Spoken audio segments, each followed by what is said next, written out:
Ano naman hong dahilan para iwasan ko si Johnny? Ayan nga, nakita na niyang kalagayan ni Inay. Pero hindi naman hong nagbago kahit konti. Si Johnny.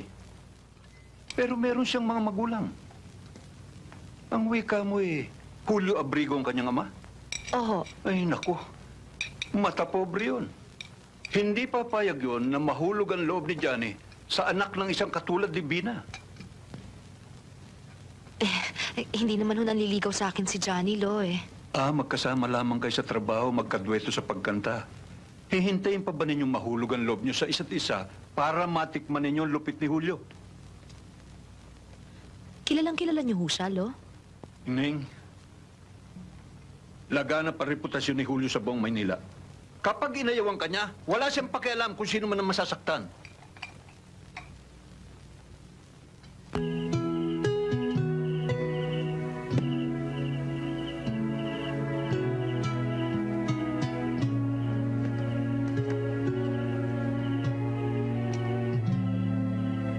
Bilib ako sa'yo, partner. Seryoso ka talaga sa pagpapakabuti, no? Ano ba ang target mo? Parol? Hindi. Langit. Ano? Sa makalabas tayo o hindi, isa lang ang sigurado. Mamamatay tayo. Ayoko mapunta sa impyerno. Bakit? Meron pa bang mas impyerno rito? Alam mo namang meron Apoy. Kumukulong asupre. Pare, langit ito pagka ikinumpara mo sa lugar ni Satanas. Tinatakot mo naman ako Totoo naman Noong araw, ambisyon ko rin yung parol. Alam mo kung bakit? Gusto ko makaharap yung kumosa sa akin. Sabi ko sisiling ko ang buhay niya, maski na maglabas-pasok ako dito. Dapat lang. 20 taon ka na nagtitiis dito Pero mali pala. Kung meron dapat parusahan Diyos na ang bahala. Alam naman niya yun Pare, kung magpapare ka, dapat noon pa. Ngayong gurang na tayo. Huli na. Yun nga Habang tumatanda tayo, palapit tayo ng palapit sa hukay. Basta gusto ko doon sa itaas. Ang hindi ko nagawa sa aking mag-iina, Diyos na ang gagawa sa kanila. Ayaw ko sa'yo. Basta ako, isa palang napapatay ko rin sa mga lumapastangan sa asawa ko. Basta ako nagkaroon ng pagkakataon makapuga. Ubusin ko lahat yun. Pare, hindi ko pa naman yata inaantok Baka gusto mong basahin to. Halika, uminom ka muna.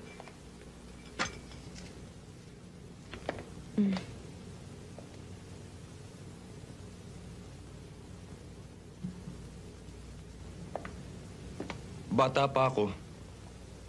Mahihain na ako. Kaya ako pinasok ang ganitong trabaho. Para ma-expose sa mga tao.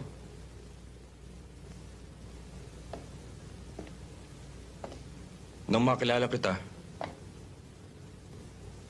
umurong ulit ang dila ko.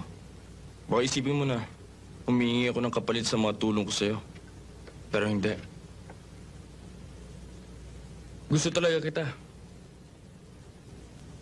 Tinan mo. Pero ngayon tinapangan mo na. Kasi takot kang mahulog ang loob ko kay Johnny at tuluyang ka maagawan. Halata ba? Sana noong ka pa naglakas loob. Di sana baka tayo na ngayon. Talaga namang hanggang ngayon, may nararamdaman pa ako sa'yo Walang duda yun. Pero dumating si Johnny sa pagitan natin. Iba naman ang nararamdaman ko sa kanya. Pero meron din.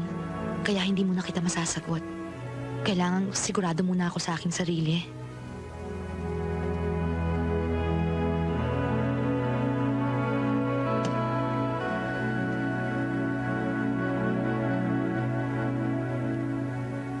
Sana mag-decide ka kagad. At sana akong piliin mo.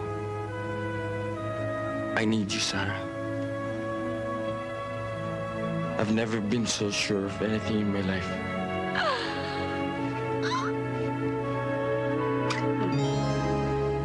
Margo.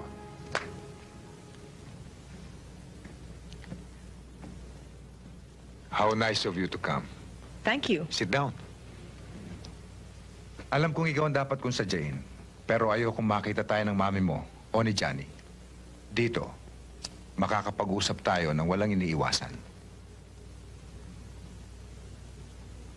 Why do you sound so intriguing? Kanina nung tinawagan ko kayo sa telepono, Ang sabi nyo, hindi tayo pwede mag-usap. Ngayon naman, walang dapat makakita sa atin. Ano bang misteryo to? Just relax, Margo. Gusto kitang maging malugang. Hindi mo naman ako siguro tatanggang maging binan. Paano naman ho mangyayari yun? Eh wala namang nakikita ang anak nyo kung hindi si Sara Montesa. Kanya nga mag-uusap tayo eh. Sa palagay ko, sasangayon ka na pareho tayong makikinabang sa iniisip ko.